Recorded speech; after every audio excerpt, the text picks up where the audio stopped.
독재 정권의 탄압이 한겨울 추위보다 매서웠던 1987년 1월. 소생이 불가능합니다. 한 무고한 대학생이 경찰의 지독한 고문 끝에 숨을 거두는데요. 조사관이 책상을 탁 치니 하고 심장마비? 어처구니 없는 진실 은폐 공작. 어떤 아버지가 서울대 다니는 아들 시신도 확인도 안 하고 화장을 하라고 그러나? 이는 보통 사람들의 양심과 상식에 대한 도발이었으니 왜 진실 못해? 역사를 뒤바꿀 거대한 불꽃이 타오르기 시작합니다. 대한민국 현대사의 분수령인 6월 민주항쟁을 스크린에 옮긴 이 영화. 탁치니까 억이라는 대사를 내가 치게 될 줄이야 상상도 못했습니다. 왜냐하면 저는 그 탁치니까 억이라는 말이 일간지 신문의 헤드라인으로 도배된 것을 본 세대거든요. 대공수사처장과 서울지검 검사로 제외한 김윤석과 하정우. 둘의 대결이 극의 팽팽한 긴장감을 불어넣는데요. 한 축에는 박 처장이라는 인물이 있고 그 인물을 두고 그 반대 진영에서 바톤 터치를 하면서 그걸 이끌어간다는 이 시나리오 형식 자체가 새로웠던 거죠. 여기에 충무로 대표 명품 배우들이 릴레이하듯 등장해 각자의 위치에서 치열했던 그 시간을 생생히 재현. 역사책 한 페이지를 찍고 나온 가슴 벅찬 드라마가 완성됐다는 소문인데요. 그 뜨거운 함성이 울려 퍼지던 시간 속으로 함께 가보실까요?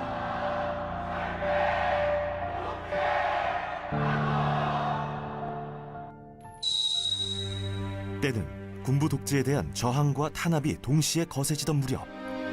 의사 누가 불렀어? 접니다. 이거 보고도 없이 목격자가 생겼잖아. 목격자가. 보따리 하나 터진 거 가지고 설 안 떨 거 있네. 반공이 애국이라 믿으며 정권의 충견을 자처하는 대공수사처 박 처장과 같은 이들이 있었습니다. 시신은 어떻게 할까요? 태우라. 늘 그랬듯 사건 하나 묻는 것 좀 어렵지 않으리라 여겼건만 여기에 브레이크를 건 이가 있었으니 도장 하나만 찍어주십시오. 사망사건 당일 당직 검사인 최환. 박종철 서울대 심장마비? 22살짜리가? 오늘 밤 안으로 화장해야 됩니다. 죽은 지 8시간도 안 됐는데 아버지가 죽은 아들을 봤다 못 봤다.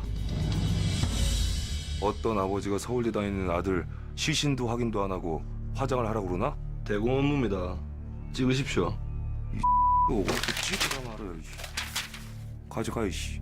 고문치사 사건임을 직감한 그 상부의 압력에도 화장 동의서에 도장 찍길 거부하고. 신 기자. 예. 경찰들 큰일이다. 서울대생이라면서. 예? 아유.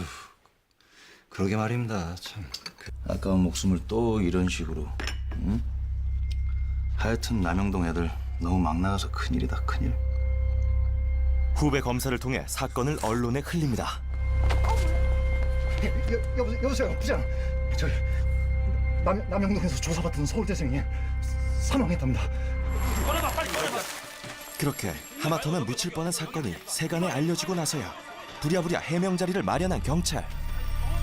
가혹행위는 결단코 없었습니다. 아니 그럼 어쩌다 죽었단 말입니까? 그 조사받는 와중에 그 조사관이 책상을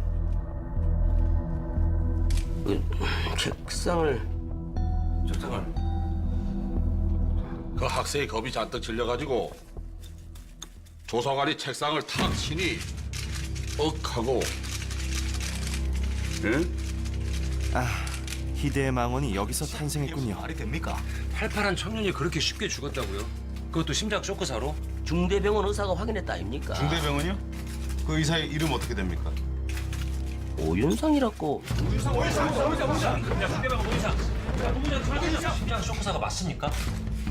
제가 도착했을 때는 이미 그냥 심정지 상태였습니다. 도착을 해가지고 제가 그 몸에 물기를 좀 닦아냈고요. 그리고 동공을 확인해 보니까 물기요? 목격자의 증언까지 나왔으니 이제 정확한 사인을 밝혀야겠는데요. 부검 명령 섭니다. 모양새 좋게 갑시다. 법대로. 사냥개끼리 싸우다가 사냥감 놓치면 그 주인이 가만히 있까? 우리 둘 중 가마솥에 들어가는 게 누구 같어? 내가 족보 없는 똥개라. 사실 뭐 아무나 물어뜯는 게 똥개의 매력 아니겠습니까? 마음껏 물어 뜯어보라. 기간다고 달라지는 거 없으니까. 억울한 죽음이 묵살당했던 폭력의 시대. 하지만 서슬퍼런 보도 지침도 기자들의 양심을 막진 못했습니다. 게다가 담당 부검의의 용기 있는 증언까지 더해져 대중들의 분노는 걷잡을 수 없이 커지는데요. 어쩌는 겁니까?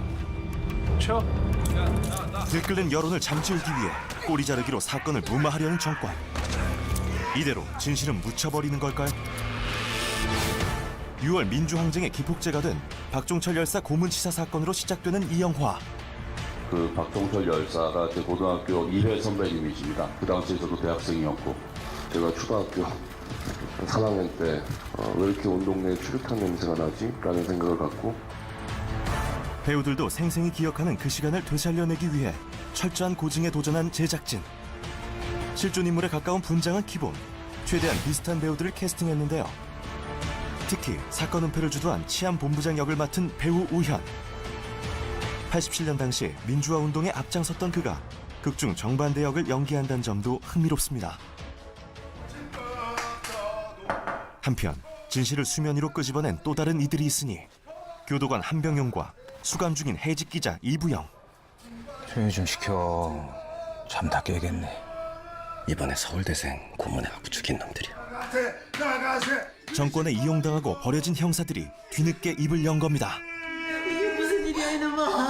저 진짜 억울해요, 아버지. 저 다리만 잡았어요.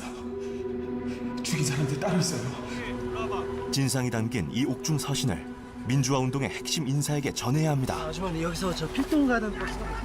하지만 촘촘한 검문망을 피하기가 영 쉽지 않고 그리하여 선택한 특사는 87학번 대학생 연희. 아이 시끄러. 저 선물 줄 때만. 이거 또 그 아저씨 만나라고? 나 생긴 게 이래가지고 매번 검문소에서 잡히잖아. 정신 좀 차려 좀. 뭐 싫으면 어쩔 수 없는 것이고. 마지막이다. 당연하지. 무고한 젊은이의 죽음을 접했던 평범한 이들. 그들의 용기 있는 선택이 연쇄적으로 맞물려 작은 파동을 일으키기 시작하니 공론을 분열시키고 뭔 소리야? 아니 뭔 소리긴 다음 대통령 지선을 뽑았다는 거지. 영화는 사건이 일파만파 확대돼가는 일련의 과정을 생생하고 강렬하게 담아냅니다.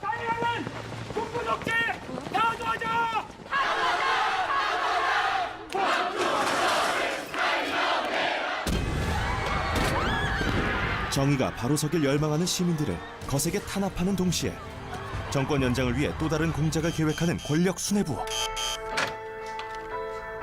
대공처장입니다. 김정남 보따리 기다리십니다. 김대중이 김영삼이 간첩 만들어서 박종철 완전히 덮어버리세요. 그래야 우리가 삽니다. 그래. 너희들 총알바디가 돼갔어. 아무 걱정 말고서니 청와대에 못 간다고 설치는 말개이들 사고를 경멸하라. 내래 빨개이 잡는 거 방해하는 갓나들은 무조건 빨개이로 간주하가서. 무소불위 독재 아래 숨죽여야 했던 시대. 이거 중요한 거야. 꼭 알려야 돼. 안 해. 야 그럼 사람이 억울하게 죽었는데 그냥 가만히 있어? 그런다고 세상이 바뀌어요? 가족들 생각은 안 해요? 부당한 사회에 맞서 역사를 바꾼 평범한 사람들의 이야기. 그날의 주인공들에게 바치는 뜨거운 헌사. 1987입니다.